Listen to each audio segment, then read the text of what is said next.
Bueno, el cerebelo realmente pues es una estructura sumamente importante, ¿no? Seguro que habrán visto muchos en las rotaciones que cuando hay lesiones en cerebelo, ya sean por tumores, quistes y sobre todo por eventos isquémicos, la sintomatología pues es realmente muy evidente, ¿no? Es un paciente que viene con mucho vértigo, inestabilidad para la marcha, muchas veces no logran separarse, tienen dismetrías, alteraciones del lenguaje, nistagmus. Entonces la siguiente pregunta es, ¿cómo una estructura que teóricamente no está como parte del cerebro, o sea, cumple todas estas funciones, ¿no? Entonces vamos a ver que el cerebelo pues tiene conexiones, ¿no? Con la corteza, con los ganglios basales, tiene conexiones que nos permiten cumplir todas estas funciones, ¿ya? Entonces, ¿cuáles son las funciones del cerebelo? Cuando ustedes escuchan cerebelo, chicos, lo primero que tiene que venir a su cabeza es equilibrio. Eso es lo primero, ¿ya? Pero no es la única función. El cerebelo tiene que ver con la coordinación motora fina, ¿ya? Nos permite regular la fuerza, no es que nos da fuerza, regular la fuerza, la dirección, la velocidad de los movimientos, permite que hagamos acciones precisas y demás, ¿no? Es por eso que dentro de la evaluación de cerebelo nosotros vemos lo que son las metrías, ¿no? Cuando nosotros le decimos al paciente que haga la maniobra de índice-nariz, ¿qué estamos haciendo? Estamos coordinando un movimiento y encima tiene que ser un movimiento preciso. Entonces estamos bajo esta función, ¿ya? De motora fina. Tiene que ver con el equilibrio y la postura. No es el único, digamos, encargado de esto, porque hemos visto que parte del equilibrio también es el sistema vestibular, pero el cerebelo cumple una función muy importante, ¿no? Ajusta de forma inconsciente la postura y el equilibrio y nos permite, pues, mantenernos erguidos, ¿no? Es por eso que cuando un paciente tiene lesión en cerebelo, ¿qué es lo que tiene? Ataxia, ¿no? Ataxia es cuando el paciente no puede explicar una recuperación, ¿no? Y existe hasta una ataxia no solo de la marcha, sino también una ataxia del tronco. No sé si han llegado a ver, la ataxia del tronco es cuando tú lo sientas a tu paciente, porque ya pararlo es imposible, lo sientas y el paciente se va para atrás. O sea, no es un balanceo, ¿eh? O sea, el paciente de verdad que se cae si tú no lo agarras. Entonces, tiene que ver con el control postural, ¿ya? Entonces, paciente con lesión de cerebelo tiene ataxia, que puede ser ataxia de tronco o una ataxia a la marcha. Respecto al tema motor, también es importante para la adquisición de nuevas habilidades motoras, sobre todo motoras finas y automáticas sobre movimientos repetitivos. Y otra función muy importante es sobre todo muscular, ¿no? Mantiene la tensión adecuada de los músculos. Recordemos que toda esta función es una función inconsciente, pues nadie, no decimos, pensamos con el cerebelo, ¿no es cierto? O sea, en sí nosotros hacemos consciente todo lo que tiene que ver con el tronco, tiene con la corteza cerebral, pero toda la función del cerebelo es netamente inconsciente, ¿ya? Entonces, cerebelo sirve para equilibrio, tono muscular, postura, movimientos repetitivos finos y control del movimiento, ¿ya? Muy bien, y la siguiente función es de que es totalmente inconsciente. Entonces, respecto a la anatomía del cerebelo, sí hay algunas cosas importantes que recordar. Primero, que el cerebelo tiene una estructura medial engrosada que se llama vértex cerebeloso, ¿no? El vértex cerebeloso y una forma de mariposa, como están diciendo, ¿no? Y generalmente tiene el vértex y tiene dos lóbulos o hemisferios, ¿no? Uno derecho y uno izquierdo. No se olviden que las lesiones de cerebelo, chicos, tienen manifestación ipsilateral. El cerebelo no se cruza nada. Es decir, si yo me lesiono mi hemisferio cerebeloso derecho, la dismetría que voy a tener es derecha, del mismo lado, ¿ya? Tenemos acá una escotadura anterior y una escotadura posterior dentro de la anatomía, y en la escotadura posterior es pues por donde pasa la hoz del cerebelo y el seno occipital. La hoz del cerebelo es parte de las meninges, ¿no? Es una estructura de las meninges que separa el cerebro del cerebelo, ¿no? Y generalmente separa lo que llamamos como fosa posterior, ¿ya? Dentro de la estructura tenemos surcos menores, surcos mayores y pliegues corticales. O sea, en general es como toda una estructura fruncida, entre comillas, ¿no? Ya. Algo importante en el cerebelo es cómo se une al tronco cerebral, ¿no? Parece ser una estructura independiente porque no se une a nada del cerebro, pero sí se une al tronco a través de los pedúnculos cerebelosos. Tenemos dos, tenemos en sí son 6 porque son impares. Los dos primeros que van al mesencéfalo, a la protuberancia y al bulbo, ¿ya? Entonces 3 pares de pedúnculos cerebelosos. Los superiores se unen al mesencéfalo, los medios se unen a la protuberancia y los inferiores se unen al bulbo. Superiores, medios e inferiores, ¿ya? Y en total son 6. Entonces, esa es la manera en la que el cerebelo se une al tronco cerebral. Y obviamente en estas estructuras es donde van a pasar todas las vías, ¿no? Va a haber unas vías que se relacionan con el mesencéfalo, otras con el bulbo y con la protuberancia. Y estas vías van a hacer relevo en muchos de los núcleos que están en el tronco cerebral. Muy bien, entonces, a la vez hemos dicho que tienen 2 hemisferios, pero también se puede catalogar como que tuviera 3 lóbulos. Eso depende en sí del libro de anatomía que cojan, pero es bueno conocer pues estas estructuras con la finalidad de que al momento que nosotros describamos, digamos, una tomografía, podamos poner exactamente en qué lóbulo está la lesión. Entonces, nos dice que existe un lóbulo, flóculo nodular, que es el azulito. Flóculos son los laterales y nodular la parte central. Nos dicen que es la parte más primitiva que tenemos, ¿no? El lóbulo anterior, que es la parte roja, y el lóbulo posterior, ¿ya? Acá está el vérmix. Tenemos el nódulo, el flóculo, la amígdala cerebelosa y el vérmix en toda la parte central, ¿no? Que va desde la parte de arriba hasta la parte posterior. Cada uno tiene funciones. El lóbulo flóculo nodular tiene que ver con el equilibrio y postura antigravitatoria. ¿Qué quiere decir eso? Si nosotros estamos teóricamente en contra de la gravedad, ¿cómo nos mantenemos parados? ¿Ya? A eso se refiere, ¿ya? Equilibrio y postura antigravitatoria. El lóbulo anterior mantiene el tono y permite una coordinación motora gruesa, ¿no? Como por ejemplo coordinación en la marcha. Y el lóbulo posterior tiene que ver con una coordinación motora fina, como por ejemplo cuando hacemos dismetrías o la coordinación de las manos. Y también tiene función con la articulación de la palabra. Nunca se olviden esta parte porque por eso es que cuando se lesiona el cerebelo, el paciente empieza a tener disartria. Y hemos dicho que es una disartria de tipo escandida, como si sería un paciente que está totalmente ebrio, ¿ya? Esto es gracias al lóbulo posterior, ¿ya? Entonces, lóbulo flóculo nodular tiene que ver con equilibrio y postura antigravitatoria. Lóbulo anterior, coordinación gruesa, sobre todo en la marcha, y tono muscular. Lóbulo posterior, coordinación fina, o sea, lo que nos permite medir las metrías y articulación de la palabra. Muy bien. El vérmix hemos dicho que es esa estructura que si podríamos una analogía de una mariposa en el cerebelo sería como el cuerpo, ¿no? Entonces, este vérmix, si nosotros le hacemos un corte sagital, como vemos en la imagen, tiene varias estructuras, ¿no? Es como si tuviera muchos pliegues. Entonces, todos estos pliegues tienen pues nombres, ¿no? Y se define que tiene 9 porciones, ¿no? En todo su corte sagital. Tenemos un vérmix superior y un hemivérmix inferior, ¿ya? Hemivérmix superior y hemivérmix inferior si es que hacemos un corte sagital. Entonces ahí ven con letras, tenemos la primera parte que es la língula, el lobulillo, el culmen, declive y el folio, ¿no? Acá. En el hemivérmix superior y en el hemivérmix inferior el tuber, pirámide, úvula y nódulo. Seguro que han visto esto en anatomía y imagino que ya se han olvidado también. Entonces, al final, la idea es solo saber las estructuras, sobre todo nos ayuda en el tema de imágenes, ¿no? Otro punto importante y realmente sumamente importante es de que el cerebelo tiene sustancia gris y sustancia blanca. Cuando hablamos de sustancia gris y blanca, ya sea en el cerebelo o en el cerebro, nos referimos a dos cosas. La sustancia gris es porque está compuesto por los somas, los cuerpos de las neuronas. Y la sustancia blanca es los axones, ¿no? Por eso es blanco. Entonces es igual en el cerebelo. La sustancia gris tiene que ver con los somas o cuerpos neuronales y la sustancia blanca con los axones. Sustancia gris va a ser toda la corteza del cerebelo y los núcleos son sustancia gris. ¿Por qué? Porque son cuerpos axonales. Y todo lo demás es el soma o también llamado, o diré la sustancia blanca o también llamado el árbol de la vida, ¿no? Que así lo llaman alguna literatura. Muy bien.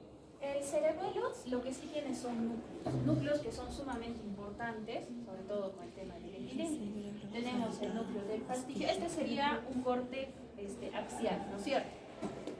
Tenemos acá el núcleo del fastigio, el núcleo globoso, el núcleo dentado por su forma, como pueden ver ustedes, el núcleo emboliforme y todo lo que iría alrededor sería la corteza, ¿no? Entonces ustedes mismos ven el color, pues todo lo que es oscuro es sustancia gris y esos son somas o cuerpos neuronales, tanto corteza como los núcleos. Entonces, núcleo fastigio o fastigios, núcleos globosos emboliformes y el núcleo dentado, que es el de mayor tamaño. Entonces, pues no es tan simple como parece, ¿no? Realmente en el cerebelo existen demasiadas vías que tienen que ver con todas estas funciones, de la coordinación, postura, tono, motor fino, coordinación motora fina, motora gruesa y el tema del lenguaje. Entonces, más o menos para poder comprenderlo, ¿no? El cerebelo, hemos dicho que se conecta con el tronco encefálico, no con el cerebro. ¿A través de qué? De pedúnculos cerebelosos, que son 3 pares: superior, medio e inferior. El superior se conecta con el mesencéfalo, el medio con el protuberancia y el inferior con el bulbo. Entonces, vamos a empezar de la parte superior. La parte superior se junta al mesencéfalo, ¿no? Sus axones, dice, se extienden desde el cerebelo hasta el núcleo rojo del mesencéfalo. Esa ya es una vía, ¿ya? Nacen en donde, en la parte superior de la esfera cerebelosa anterior, entran por la parte inferior del mesencéfalo, y lo más importante es de que la mayoría son vías eferentes, o sea, vías que salen, ¿no es cierto? Eferentes. Y también contienen algunas vías aferentes, por ejemplo, la vía espino-cerebelosa, la vía rubro-cerebelosa y tecto-cerebelosa, ¿no? Estas vías, como su nombre dice, rubro-cerebelosa sería del núcleo rojo, ¿no es cierto? Tecto-cerebelosa es la sustancia tectante, también llamado el tecto, que se une igual a vías del cerebelo. Los pedúnculos cerebelosos medios que se unen a la protuberancia son pedúnculos, o sea, son vías mucho más largas. Sus axones conducen sobre todo lo que son movimientos voluntarios, ¿ya? Nacen en la parte posterolateral de la protuberancia y se comunican con la sustancia blanca dentro del hemisferio cerebeloso, ya sea derecho o izquierdo, conformados por la vía córtico-pontocerebelosa externa, ¿ya? El mismo nombre dice córtico porque va desde la corteza cerebral, ponto, el puente, y cerebelosa externa. Función motora, ¿no? Movimientos, disculpe, voluntarios, ¿ya? La siguiente parte tenemos de pedúnculos inferiores. En este caso su función es un poco diferente. Tiene que ver con información sensitiva o sensorial que va hacia el sistema vestibular del oído medio, ¿no? Estos conectan el cerebelo con la médula oblonga, o también llamado, ¿qué porción? Médula oblonga, ¿cuál es su sinónimo? Bulbo, ¿ya? Formado por fibras aferentes, ¿ya? Son fibras que salen de los tractos cúneo cerebeloso, olivo cerebeloso, retículo cerebeloso, espino cerebeloso posterior y vestíbulo cerebeloso. Todos estos chicos son núcleos, ¿no? Salen de las olivas, del núcleo rojo y del núcleo vestibular hacia la vía del cerebelo, ¿ya? No se olviden que cuando hemos visto varios craneales, el octavo par también tiene núcleos, ¿no es cierto?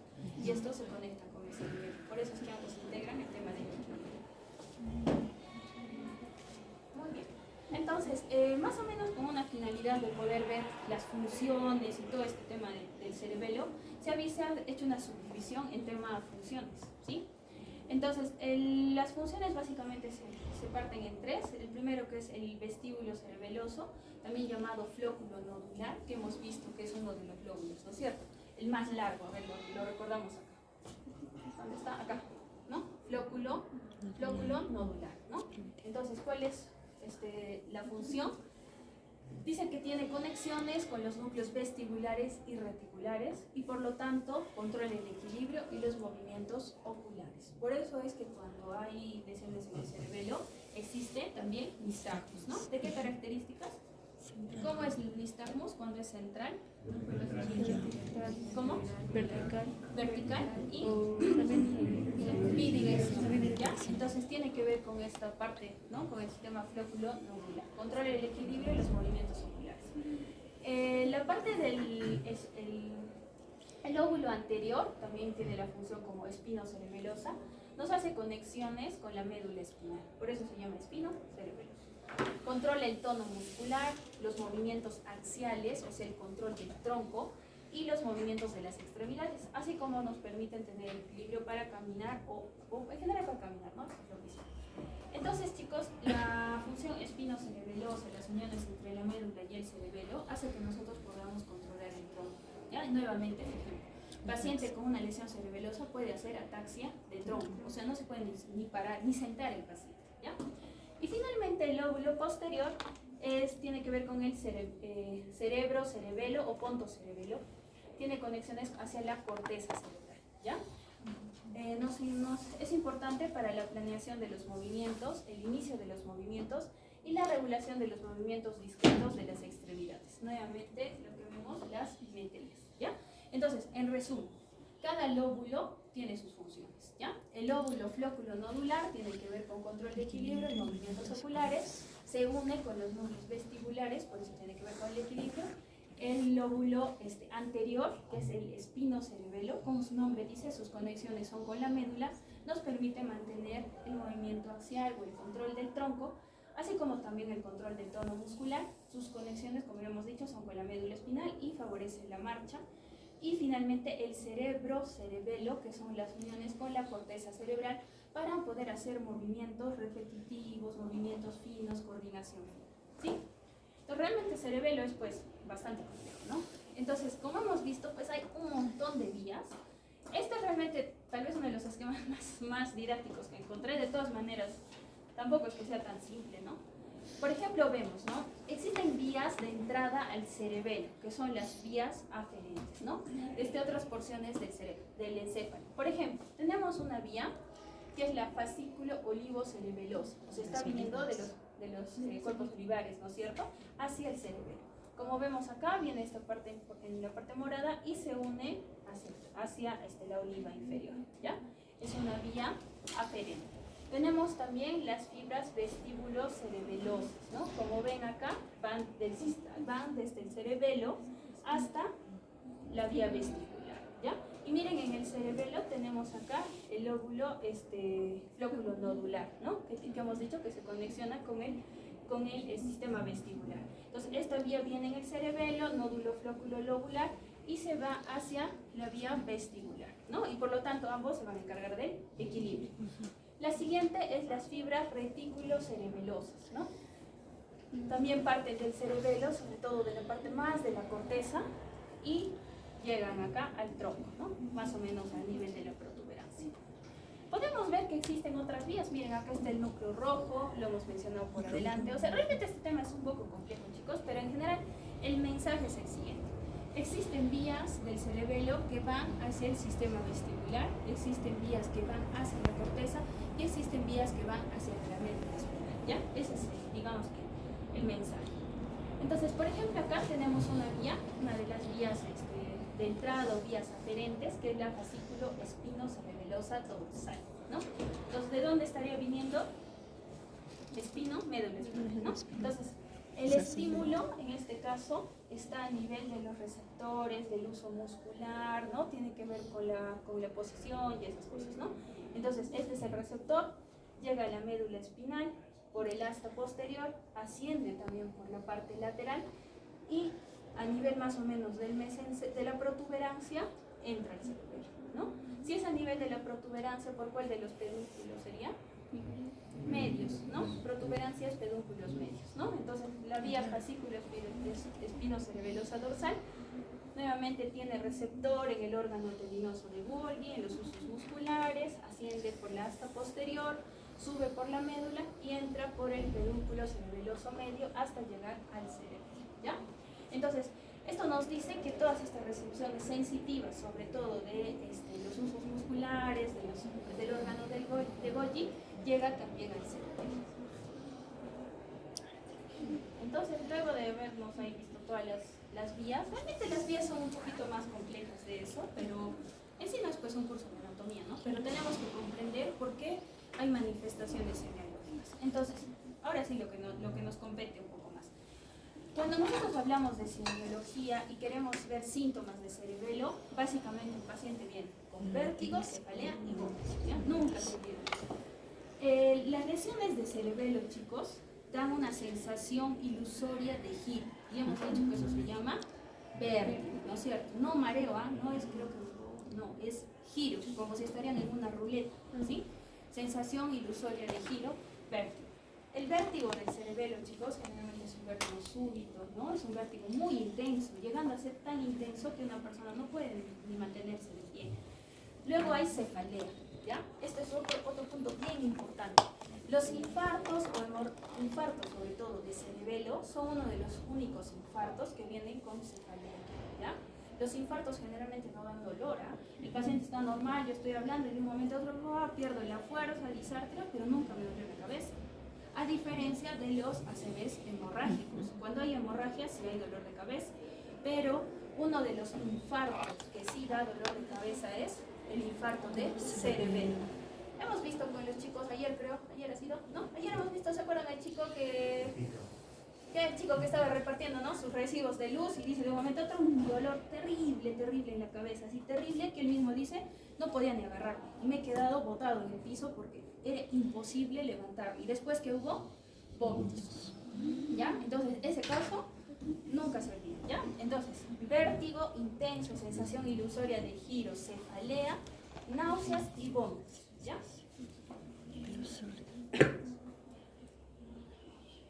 Entonces, cuando tenemos esos síntomas, lo que ustedes tienen que abordar es, primero ya hemos dicho, es ver, ¿esto es un vértigo central o es un vértigo periférico? ¿Ya? Entonces, la diferencia va acá. Los vértigos periféricos, tipo vértigo paroxístico posicional, ¿da dolor de cabeza? No. Puede dar un malestar, pero no da dolor de cabeza. ¿Puede tener náuseas y vómitos? Sí, puede tener náuseas y vómitos. Pero generalmente solo duran unos segundos. Y después de eso, uy, ya me pasó, estoy un poco mejor. Pero recuerden que los síntomas cerebelosos, chicos, cuando son centrales, el paciente no va a mejorar en minutos o segundos, ¿no? Si volvemos al paciente que vimos ayer con los chicos, ¿qué dijo el señor? Trataba de pararme y no podía. Hasta él mismo dice, estaba como gateando y he tenido que esperar como 2 horas a que venga alguien a ayudarme. ¿Por qué? Porque realmente la inestabilidad es muy marcada y también los vómitos son muy marcados, ¿ya? Entonces, mensaje respecto al cerebelo. Cuando ustedes tengan problemas de equilibrio, que de verdad son muy intensos, que no mejoran en segundos, hay que pensar lesión cerebelo, los cuales la principal causa es que sean vasculares, ya sean infartos o que sean hemorragias, ¿ya? Entonces, cuando yo ya en mi cabeza he dicho, este mareo, este vértigo, no, pues no parece periférico, ¿no? O sea, lo que me está contando ha sido muy intenso, el paciente de verdad no se podía ni parar, lo que tengo que hacer es buscar semiología del cerebelo, ¿ya? Entonces, ¿qué es lo que encontramos? Desviaciones, hipotonía, temblor, dismetría, diadecocinesia, disartria y marcha atáxica, ¿ya? ¿A qué se refiere con desviaciones? Cuando el paciente, nuevamente, ¿no?, vemos un paciente con lesión de cerebelo, tú lo paras o tú lo sientas, el paciente se va a un lado. ¿A qué lado se va? ¿Al afectado o al contralateral? Afectado. Al afectado, es del Es mismo ipsilateral. lado, ¿no? Entonces, generalmente tú lo sientas o lo paras y uy, se está yendo un costado, ¿no? Entonces puede haber propulsiones, o sea, se va hacia adelante, retropulsión o lateralización, ya sea derecha o izquierda. Generalmente es lateralización y se va a lateralizar al área de la lesión, ¿ya? Hipotonía muscular. ¿Por qué motivo es hipotonía muscular? Porque el cerebelo tiene que ver con control del tono, ¿ya? Y el otro es que puede haber temblor postural o intencional, ¿ya? Entonces, cuando hay lesión de cerebelo, hay un tipo de temblor que es un temblor cuando realizamos una acción. Entonces, el paciente empieza ahí viene el temblor, ahí viene el temblor, ¿no? Entonces, hace así y ahí empieza el temblor, ¿ya? Ese tipo es, vamos a ver más adelante, es por una lesión del cerebelo, ¿ya? Y otro punto, pues, cantado son las dismetrías, ¿no? Tenemos 2 maneras de evaluar dismetrías. El primero es índice nariz y el segundo es talón rodilla, ¿no? Cuando ustedes evalúen índice nariz, chicos, el consejo, como el que hemos visto ayer, ¿no? O sea, no a veces basta 2, ya no tiene, no es así, ¿no?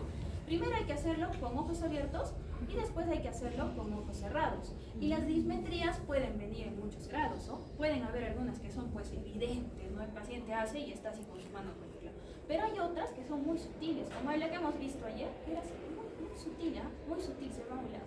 Pero si tú comparas, va a ver la mano del lado de la lesión siempre tiende a desviar, ¿ya? Entonces, hay que evaluar repetidamente, ojos abiertos, ojos cerrados, y generalmente hay que comparar con los 2 lados, ¿ya? Si tú ves una dismetría, está ipsilateral al lado de la lesión. La otra manera es talón rodilla, ¿no? Paciente está echado, le decimos que desplace el talón por encima de la tibia, ¿no? Al momento de hacer eso tiene que ser, pues, recto, ¿no? Pero también valga la redundancia, hay que explicarle al paciente, ¿eh? Porque a veces no le explicas y hace cualquier cosa y tú le dices, no, dismetría, ¿no? Hay que explicarle, señor, hasta uno a veces le puede hasta demostrar, ¿no? Vas a hacer igual, pero ahora tú solo. Entonces el paciente desplaza el talón sobre la rodilla y debe mantener el eje. Cuando hay una dismetría, pues se va para un lado, se va para el otro. Y nuevamente siempre hay que hacerlo de forma comparativa, ¿ya? ¿Qué más debemos de buscar cuando hay clínica cerebelosa? Adiadococinesia. ¿Qué quiere decir? La capacidad de realizar movimientos alternantes. ¿Qué es lo que hacemos? Primero empezamos con mano arriba, mano abajo, de forma repetitiva, y después una arriba, una abajo, una arriba, una abajo. Paciente con lesión del cerebelo, cualquier cosa menos lo que tiene que hacer. Siempre nuevamente hay que explicar bien la indicación, ¿no? A veces los pacientes pueden ser muy mayorcitos, o sea, no te comprenden muy bien, entonces muchas veces hasta nosotros hacemos la imagen para que ellos repitan, ¿ya? Entonces tenemos adiadococinesia. Y si la situación está toda muy alterada, se dice también disadiadococinesia, ¿ya? Disartria escandida, que es lo que hemos mencionado, ¿no? Entonces, el paciente con lesión de cerebelo hace alteración del lenguaje. Generalmente lo compara como si hubiera tomado o estaría muy ebrio. Ese es el tipo de disartria, ¿ya? A diferencia de las disartrias, por ejemplo, cuando hay un infarto, ¿no? La disartria cuando hay un infarto es una disartria donde no pronuncia bien. Pero el otro, de verdad, tal cual, un paciente que está ebrio. Y lo siguiente es la ataxia, ¿no? La marcha táxica, el paciente pues amplía la base de sustentación y se lateraliza de un lado para el otro lado. Y también puede existir, no se olviden, una ataxia de tronco, pero no siempre está presente. Por lo tanto, cuando ustedes tengan un paciente que tenga vértigo intenso, que tenga el dolor de cabeza y demás, obviamente, ¿qué es lo que hace el paciente? Lo último que quiere es pararse, él va a estar echado, no me muevo. No podemos nosotros, digamos, quedarnos solo satisfechos con evaluarlo echado. Tenemos que hacerlo parar, ¿no? Ya hemos hecho muchas veces con ustedes en la práctica, aunque el paciente no quiera, se tiene que parar. Primero sentamos al paciente y al momento de sentarlo tenemos que evaluar el control de tronco. Entonces lo sentamos, obviamente siempre con el cuidado del caso, y le decimos que ponga las manos acá, ¿no? Si el paciente controla el tronco, se sienta y no se va a mover, o a lo mucho se va a lateralizar. Pero si existe una ataxia de tronco, el paciente se sienta ahí, se va para atrás o se va para el costado, al punto que no llega a sostenerse, sino que no tiene que parar.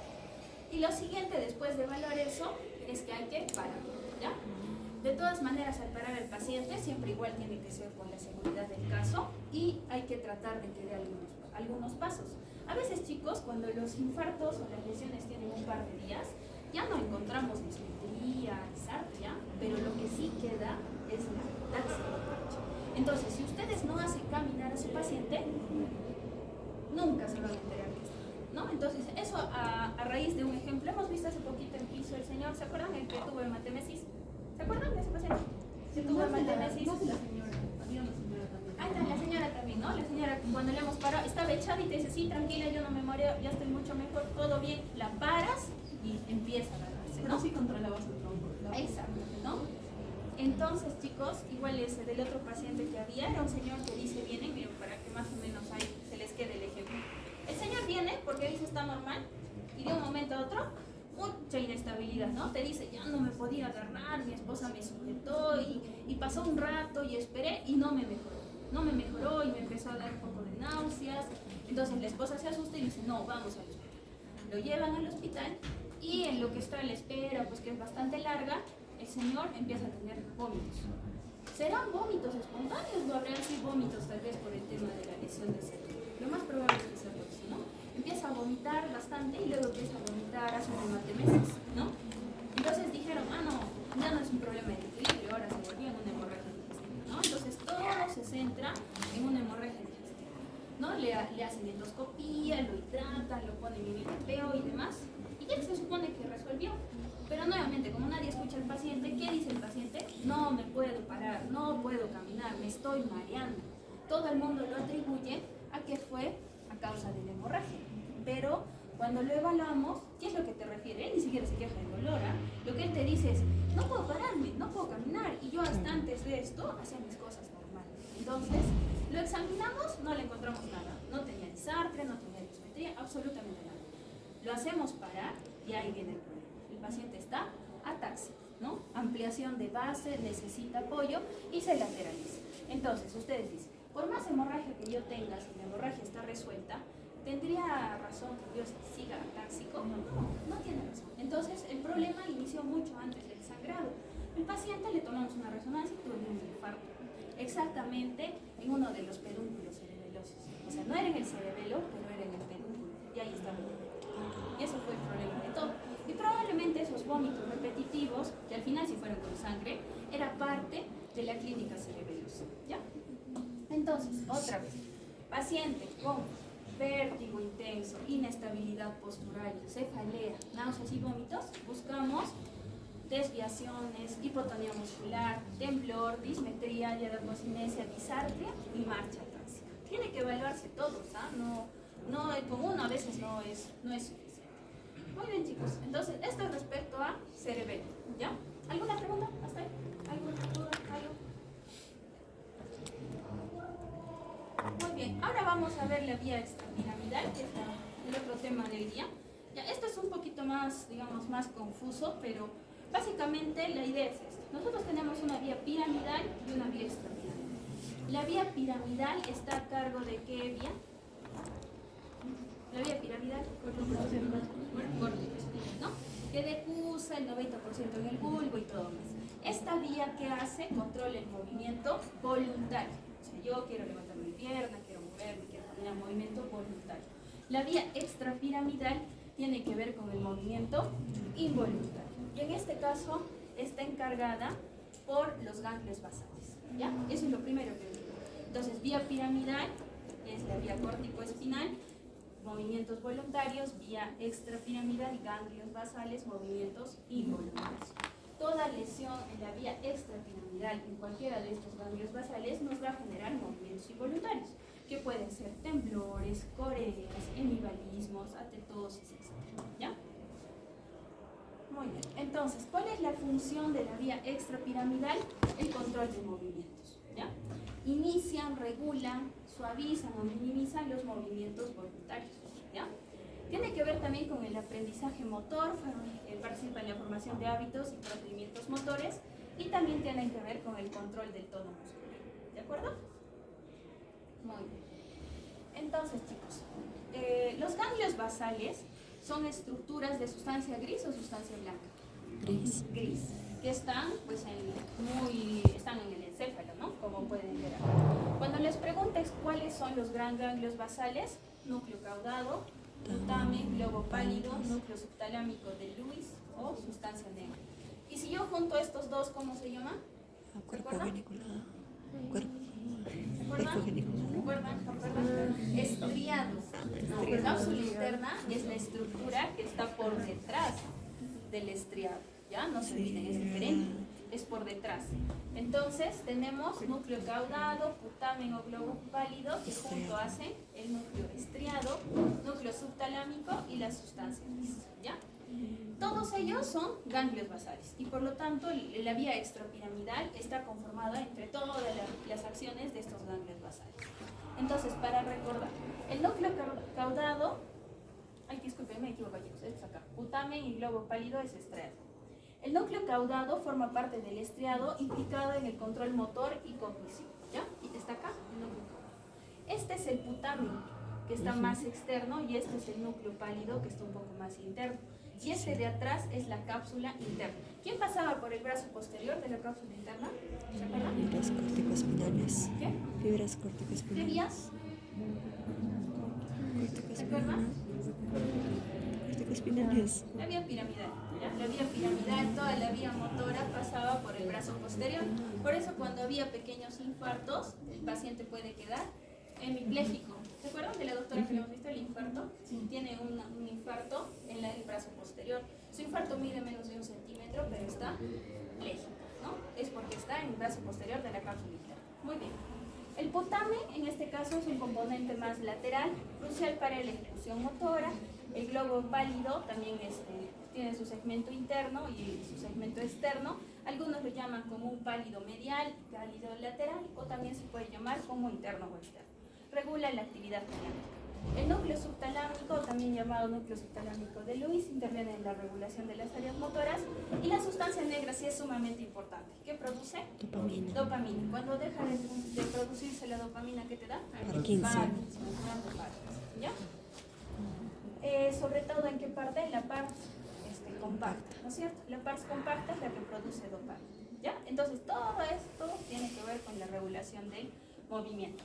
Si queremos ver, aquí está el mesencéfalo, y en el mesencéfalo es donde se produce la sustancia negra y ahí es donde se segrega dopamina, ¿ya? Entonces, ganglios basales, este es el ¿qué nombre es? Caudado acá, putamen, globo pálido, este es el tálamo, ¿no? Aquí tenemos los núcleos subtalámicos y acá en el mesencéfalo está la sustancia negra, ¿no? Cuando nosotros hacemos resonancias, se puede llegar a ver que esta sustancia negra ya no es tan negra. Entonces eso es frecuente en los pacientes que tienen Parkinson, ¿ya? Y ahora acá viene el tema. Más o menos este es el circuito de la vía extrapiramidal. ¿Saben cómo poner acá para escribir? Sí. Haga clic, la verdad. A ver, Sí. Yo creo que es en la flechita, ¿no? ahí Ahí está. está. Ya. Y escojo un color. Entonces todo empieza más o menos acá. Todos los ganglios basales están interaccionados entre sí, ¿ya? Y a la vez estos ganglios basales producen neurotransmisores. ¿Con qué neurotransmisores trabajamos? Básicamente con tres: dopamina, GABA y glutamato, ¿ya? La dopamina es producida por la sustancia negra. Cuando falta te da. El GABA es un neurotransmisor inhibitorio, o sea, disminuye el movimiento, inhibe. Y el glutamato es excitatorio. Eso es lo primero que hay que darnos cuenta, ¿ya? Entonces todo, chicos, empieza acá. Todo empieza en la sustancia negra. Entonces, en el mesencéfalo está un componente de los ganglios basales, que es la sustancia negra, y produce dopamina. La dopamina actúa a nivel del putamen, ¿ya?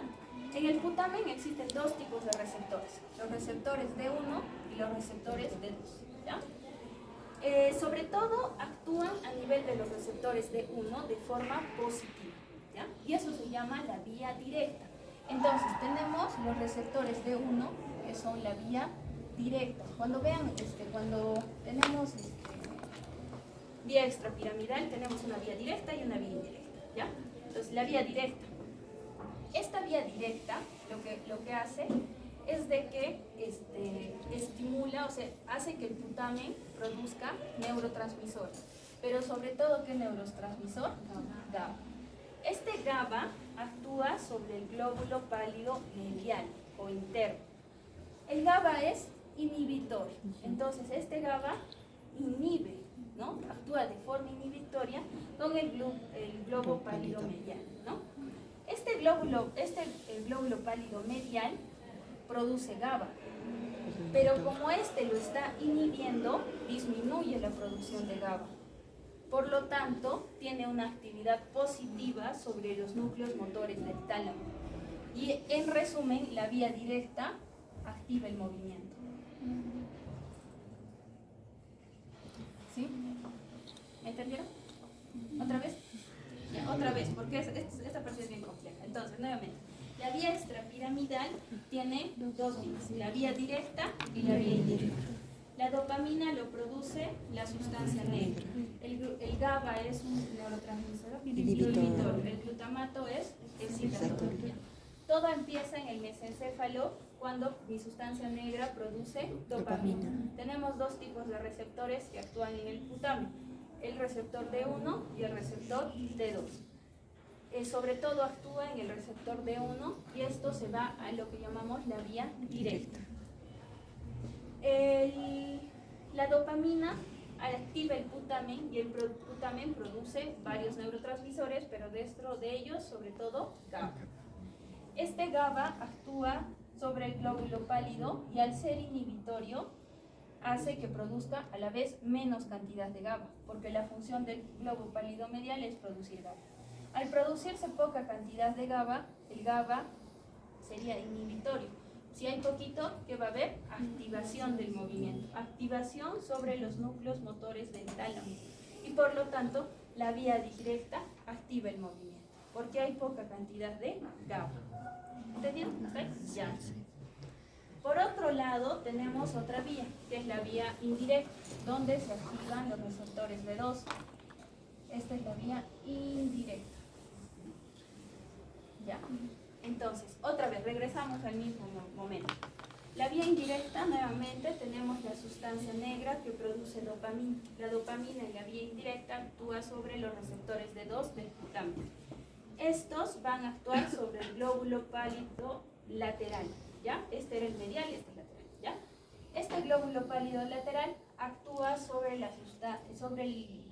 núcleo subtalámico, y este núcleo subtalámico produce glutamato. El glutamato es excitatorio, ¿no? Entonces actúa de forma excitatoria sobre el glóbulo pálido medial.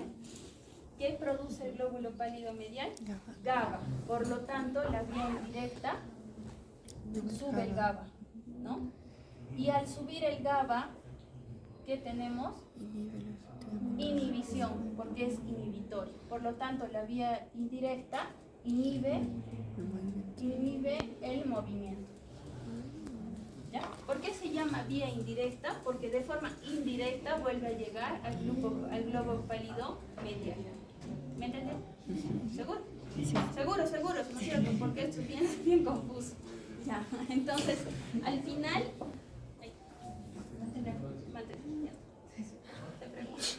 Y ahora, en resumen, cuando hablamos de la vía indirecta, hablamos de la activación de receptores dopaminérgicos D2 a nivel del tálamo, ¿ya? Pero esta vía es una vía inhibitoria porque aumenta la cantidad de GABA. ¿Por qué se llama indirecto? Porque de forma indirecta llega al glóbulo pálido medial, ¿ya? Entonces, se supone que esto es un equilibrio entre activación e inhibición del movimiento. Es por eso que si yo levanto mi mano, después no estoy temblando o no estoy haciendo movimientos involuntarios. Cuando algo de esta vía se altera, empiezan a aparecer movimientos involuntarios, ¿ya? Ya sea a nivel de la sustancia negra, ya sea a nivel, no sé, pues, del tálamo, del globo pálido, etc. Entonces, ¿qué debemos de comprender con eso? Si un paciente tiene Parkinson, todo ya es un problema, ¿no es cierto? Claro. Todo es un problema porque ya se alteró la vía directa, indirecta y demás. El Parkinson se produce porque hay disminución de producción de dopamina, ¿no es cierto? Empieza a haber una hipoactividad en la sustancia blanca y la cantidad de dopamina va bajando. Por lo tanto, se va a afectar todas las vías, ¿no? Lo otro que hay que recordar, si por ejemplo yo tengo una lesión en algún ganglio basal, ya sea cutáneo, caudado, porque tuve una hemorragia, porque tuve, no sé, un infarto, puede aparecer movimientos involuntarios, ¿ya? Cuando hay pacientes que tienen hemorragias cerebrales de tipo hipertensivas, generalmente donde se producen los sangrados son profundos a nivel de los ganglios basales. Entonces, dentro de la clínica puede haber movimientos involuntarios porque hay compromiso de la vía extrapiramidal, ¿ya? Muy bien. Y lo que les he explicado está acá. Es lo mismo que les he detallado, ¿ya? Para que lo puedan leer, es lo mismo. Nos habla de la vía directa, la vía indirecta, pero me parece que así se entiende un poco mejor, ¿no? Muy bien. Entonces, cuando hablamos del núcleo subtalámico, ¿en qué vía actúa? ¿Directa o indirecta? Indirecta. Indirecta. Sí. Núcleo subtalámico es vía Indirecta. ¿ya? Todas las vías interaccionan por la activación de la dopamina, ¿ya? Muy bien. Entonces, cuando hablamos lesiones de la vía extrapiramidal, en sí hay otra clase que en el seminario nos pone síndromes extrapiramidales. Así que ahora vamos a coger un poquito a grandes rasgos, pero generalmente aparecen movimientos anormales, movimientos involuntarios. Entonces, los trastornos del movimiento pueden ser hipocinesias o hipercinesias. Dentro de los dos, la más resaltante son las hipocinesias. ¿Cómo se llama? La bradicinesia. ¿Quiénes tienen bradicinesia? Los pacientes con Parkinson, ¿ya? Dentro de la clínica, si tú a un paciente con Parkinson le haces hacer movimientos repetitivos, el paciente no puede y generalmente es asimétrico. Entonces, para los que han visto Parkinson ya se dieron cuenta, para los chicos que no, cuando tú ves a un paciente con Parkinson y le haces hacer esto, no puede hacer esto, se agota. O sea, está así de una mano bien y de la otra se agota. No puede hacer movimientos repetitivos. Entonces, ¿cómo llamamos esto? Bradicinesia. ¿Cómo más evaluamos la bradicinesia? Acá. Le hacemos hacer así. Nosotros hacemos una velocidad rápida y si me dicen más rápido, ¿no? Movimientos repetitivos, rítmicos, controlados. Pero si yo no podría hacer esto y empiezo a tener dificultad, se llama bradicinesia, ¿ya? Entonces, usamos los dos pulgares o usamos el movimiento de flexo-extensión de los dedos. También podemos usar el mismo movimiento en el pie, y seguro lo han visto en las rotaciones. A veces le decimos al paciente que empiece a realizar movimientos repetitivos, como como si estaría pisando algo, ¿no? Nosotros podemos hacerlo de forma muy rápida, pero cuando el paciente, por ejemplo, tiene Parkinson, no puede. Hace una, dos y ya se le pegó el pie en el piso y no se puede. Entonces, bradicinesia, ¿ya? Dentro de los trastornos del movimiento, el más resaltante son los hipocinéticos, como la bradicinesia característica de la enfermedad de Parkinson. La bradicinesia, chicos, es un síntoma cardinal. Ese también así pregunta de Nana. Paciente que no tiene bradicinesia, no puedes decir que es Parkinson. Puede faltarle el temblor, pero nunca le puede faltar la bradicinesia, ¿ya? Pregunta de Nana. Muy bien, también tenemos alteraciones llamadas hipercinéticas. Dentro de las hipercinesias tenemos los temblores, la atetosis, la corea, los semivalismos, las distonías y las mioclonías, ¿ya? Eso lo vamos a ver ya en las próximas clases, pero más o menos para que sepan, pues el temblor es un movimiento fino y repetitivo, ¿no? Las coreas son movimientos como serpenteantes que realiza el paciente. Los hemivalismos son más movimientos bruscos, ¿no? En un hemivalismo el paciente está así y en su cama y ¡pum! Empieza a hacer así, ¿no? Estos movimientos podemos verlos, por ejemplo, en pacientes que debutan con diabetes, porque empieza a haber compromiso de ganglios basales, ¿ya?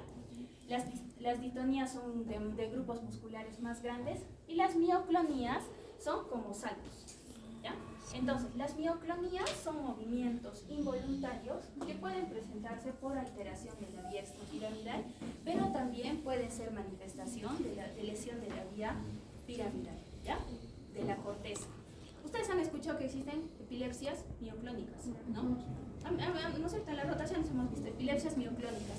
No es porque esté lesionado acá la vía extrapiramidal, eso es diferente. Estos son otros tipos de mioclonías por alteración de ganglios basales, ¿ya? Entonces, mioclonía, paciente que está echado y de un momento a otro, ¡pum!, le salta la pierna, ¿ya? Eso es una mioclonía. Muy bien. Dentro de los trastornos del movimiento hipocinéticos, como hemos visto, la enfermedad bandera es el síndrome parkinsoniano, que en sí puede ser de varias causas, ¿no? Un síndrome parkinsoniano puede ser por enfermedad de Parkinson, lo más importante, pero también puede ser un parkinsonismo secundario, ¿ya? Entonces, cuando nosotros hablamos de diagnósticos sindrómicos y tenemos un paciente que tiene sobre todo bradicinesia, planteamos que puede ser un síndrome parkinsoniano. La siguiente pregunta es, ¿esto es una enfermedad de Parkinson? ¿Sí o no? ¿O es un parkinsonismo secundario? La clínica es parecida, los parkinsonismos secundarios se producen, por ejemplo, pueden ser por infartos, que justo te cogieron para tu mala suerte ahí en tu mesencéfalo, donde está tu sustancia negra. Puede ser por medicamentos, ¿ya? Hay antipsicóticos como la risperidona, la quetiapina, que te puede simular un Parkinson. Entonces también puede ser por fármacos, ¿ya? Cuando tenemos un síndrome parkinsoniano, tenemos que evaluar 4 cosas, chicos, ¿ya? Esto sí es sumamente importante. Primero, bradicinesia, ¿ya? Entonces, tú no le dices al paciente, señor, ¿usted se siente lento? No, pues no, ¿qué te va a decir? El paciente con Parkinson ni se da cuenta de eso. Él lo que te dice es, tengo como una pesadez, no sé qué le pasa a mi pierna, es como que está pesado. O sea, en ningún momento te dice, mi pierna está lenta, ¿ya? Pero cuando evaluamos, el paciente no puede realizar movimientos repetitivos y sobre todo de forma asimétrica. El Parkinson nunca empieza asimétrico, chicos, es siempre de un lado y después del otro lado, ¿ya? Entonces, evaluamos movimientos repetitivos y vemos que hay bradicinesia. Lo siguiente que tenemos que evaluar es la rigidez, ¿ya? La rigidez, también conocida como rigidez de rueda dentada, nosotros agarramos la muñeca del paciente y en reposo le hacemos girar. Si ustedes se hacen lo mismo, se dan cuenta, su mano es totalmente suave, ¿no? Si tú te haces esto. Cuando el paciente tiene Parkinson, es como una rueda, es duro, no gira. Y más aún si tú le haces una maniobra de distracción, como por ejemplo eso, ¿no? En la maniobra de Froment, le decimos, señor, haga como si se estaría peinando, ¿no? O sea, podemos hacerte así porque no, ya no me puedo hacer, ¿no? Digamos, le dices, hazte como si te estarías peinando. Ella se está peinando, yo le hago la rueda y sale la rigidez. ¿Ya, chicos? Ahí es donde aumenta. Deja de hacer eso y se pasa, ¿ya? Entonces es una manera de encontrar rigidez en rueda dentada. Lo siguiente que tenemos que buscar es el temblor de reposo, ¿ya?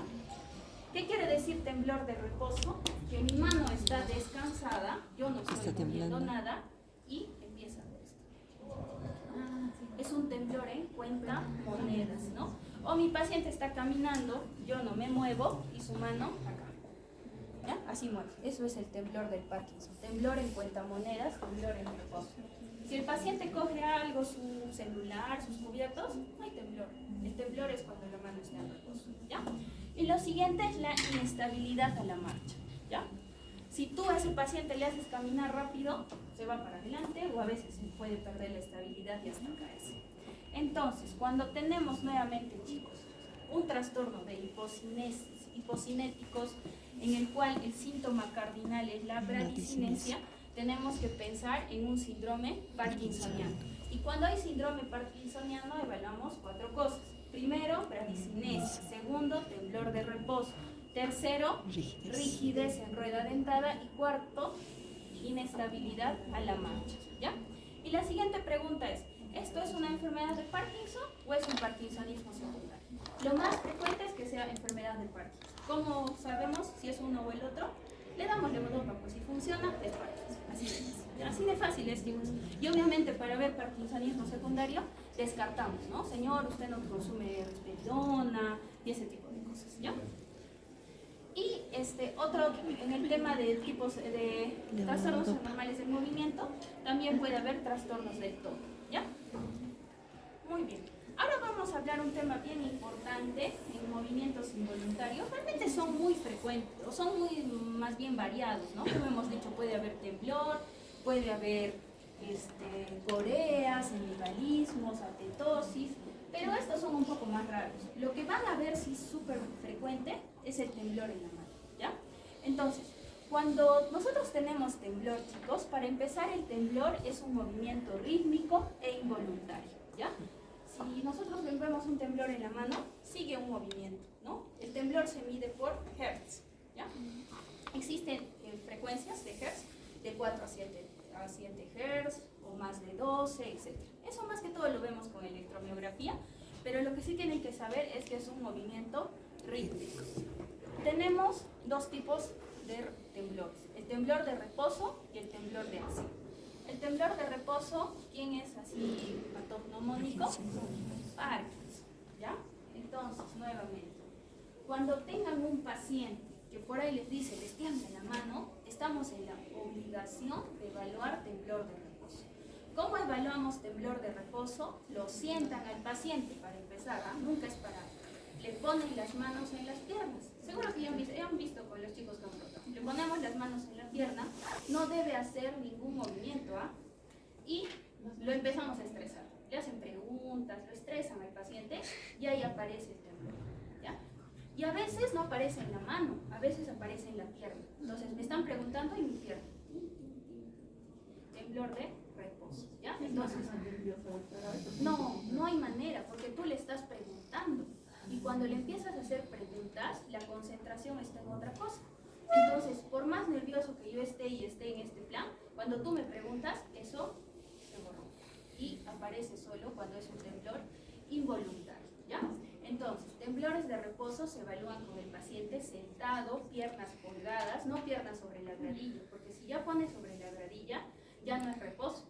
Y las manos en reposo, sin agarrar nada, y empezamos a hacer maniobras de distracción.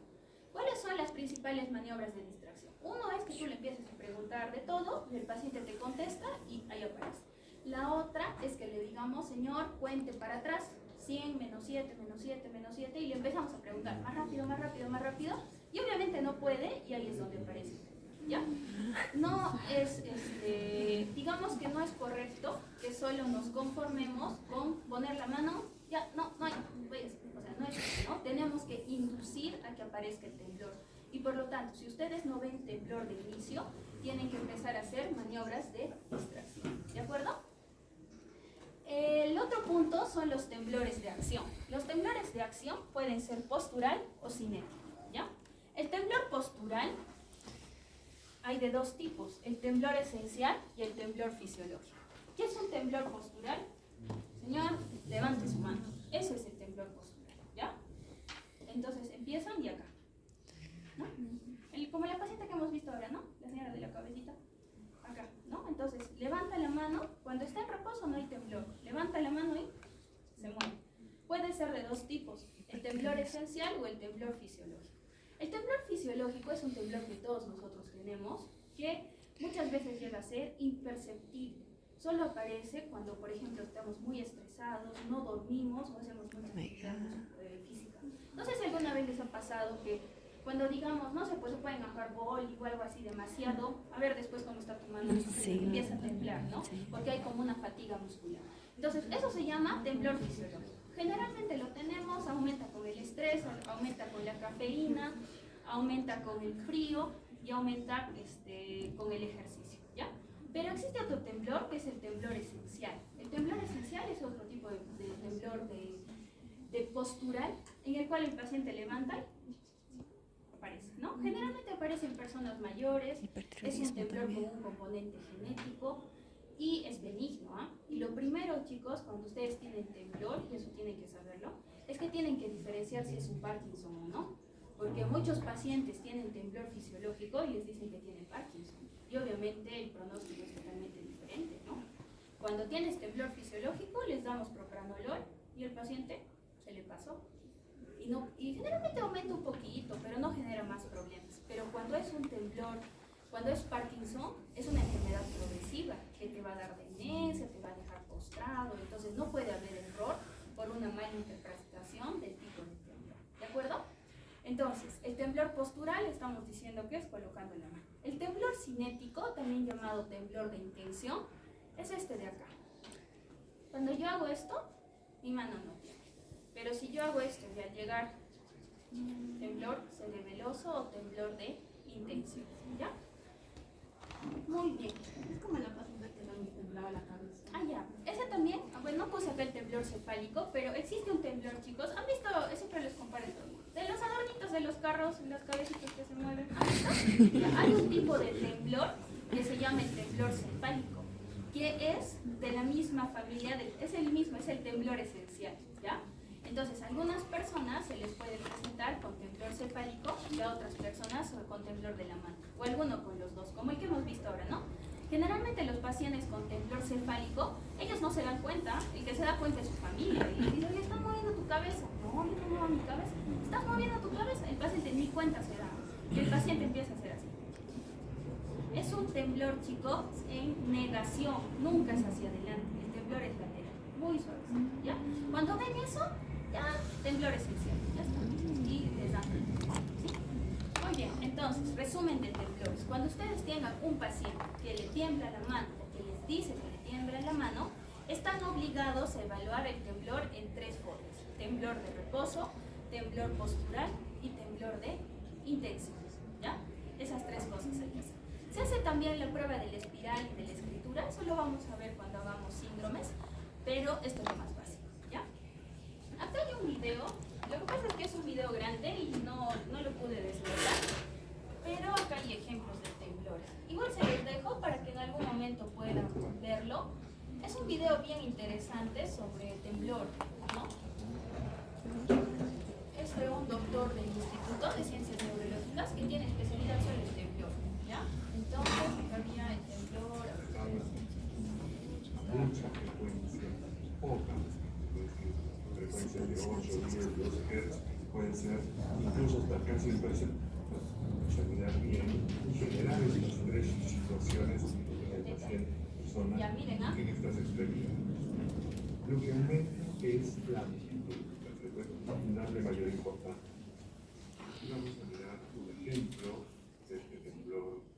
No sé si se logra apreciar un temblor. ¿Lo llegan a ver? Es muy sutil, ¿no? Mire, mire. Que se visualiza cuando la persona. Muy sutil. Entonces, hemos dicho que el temblor fisiológico aumenta con el estrés, el miedo, la ansiedad, ¿no? Y ciertas situaciones. Ya, muy imperceptible, ustedes mismos se van a dar cuenta cuando se trasnochen y empieza a aparecer temblor en el momento. Ahora el otro temblor.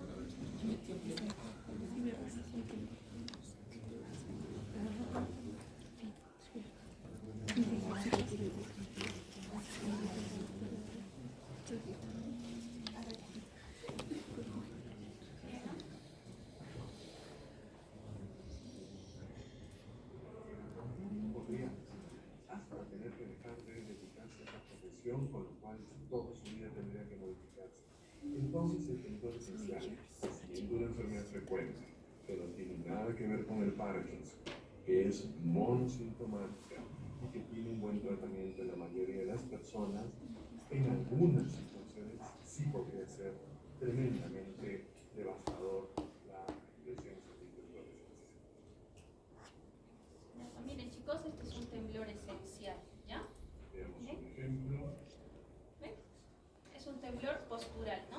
Rítmico, bastante Temblor de rápido. postura, de brazos, no la cabeza. En este caso, cuando la señora deje de levantar los brazos no temblará, cuando la señora mueva los brazos no temblará, solamente en esta posición. Entonces chicos, cuando es temblor, el temblor esencial, solo al hacer así la mano tiembla. Luego yo cojo, hago mis cosas, se pasó. A veces también cuando coge la cuchara, ¿no? O cuando escribe, ¿sí? Y el otro temblor es el temblor parkinsoniano, que es un temblor de reposo, ¿no? No va a desaparecer. Mantengo la postura, no tiemblo. Uso mi mano para pegar, para decirle, no tiemblo. Pero la apoyo sobre la mesa y entra en reposo y ahí aparece el temblor. Entonces, diferenciación semiológica tremendamente importante. Miren, miren, miren, ¿ah? Ya. Para empezar, miren la forma, los pies están colgando y las manos Mira, están en descansando, el ¿no? último caso, brazo derecho está reposando y está en temblor. Está presentando esta oscilación rítmica. También la pierna, si se dan cuenta, tiene un temblorcito de reposo. Miren el pie, ¿vieron el pie?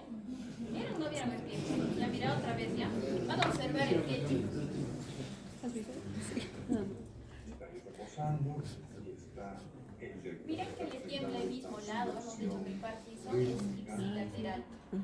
También la Miren, pierna, miren, si se miren dan su pie. cuenta, tiene un temblorcito de reposo. Característico del temblor parkinsoniano. A este caballero le diríamos que levante el brazo, desaparece el temblor. Que se agarre el pelo, desaparece el temblor. Vuelve a apoyar la mano en el brazo, en la pierna y reaparece el temblor. Muy bien. No. Esta charla es bien interesante. Ahí les voy a dejar el link. Véanlo, chicos, es bien, bien didáctico sobre todo lo que es temblor, ¿ya? Y finalmente es el temblor cerebeloso, miren. Ya está. Paro y la vuelvo a hacer. Entonces, no en reposo, no en postura, sin acción o sin Entonces, el temblor cerebeloso es un temblor Y cinético, ¿no? veremos De a acción este o de caballero intención. Miren, miren, miren. Evidente, pues, ¿no? tener ese temblor. Y de pasito ya le hacemos displosía también, ¿no? O sea, no puede hacer. ¿De qué lado está su lesión? ¿Derecha o izquierda? Derecha. Derecha. Muy bien. Ya. Esta tablita Muy bien, ya que es la misma tabla que es un puse, resumen. ¿no? Sobre el tema de, lo vamos a poner acá en las diapos, eso sí me copié de acá. Esta tabla es sobre las características del temblor, ¿no? Entonces, el temblor se puede medir en Hertz con electromiografía, ¿ya? En sí, pues eso no es algo como que, digamos, mucho les sirva a ustedes, pero lo que sí hay que saber es que el temblor esencial es un temblor muy rápido, de 4 a 7 Hz, ¿ya? Y acá está en qué momento aparece, ¿no? Temblor esencial aparece en postura, puede aparecer un poquito cinético o de intención, pero jamás de reposo, ¿ya? ¿Cuál es el único temblor que aparece en reposo? Parkinson. El temblor parkinsoniano, eso es patognomónico. El temblor cerebeloso es un temblor muy llamativo, ¿no? Que aparece al final del movimiento, de la acción, y es un temblor cinético, ¿ya? Y el temblor fisiológico es postural, que generalmente es imperceptible, pero se puede notar, ¿cierto? Cuando hay ciertas cosas que lo pueden exacerbar. Ansiedad, no dormir. Cualquier persona puede tener su temblor El físico. temblor fisiológico lo tenemos todos. A ver, van a ver cuando se estresan. Toditos tienen, toditos, cuando hacen ejercicio también, ¿ya? Pero, ¿cuál es la diferencia con un temblor esencial? Para empezar, el temblor esencial aparece en personas mayores, ¿ya? Y no es pues que va y viene con su ansiedad, o sea, es de todos los días, ¿ya? Es de todos los días. Y el temblor parkinsoniano, nuevamente les digo, es el único temblor que es de reposo, ¿ya? Muy bien chicos, eso es todo.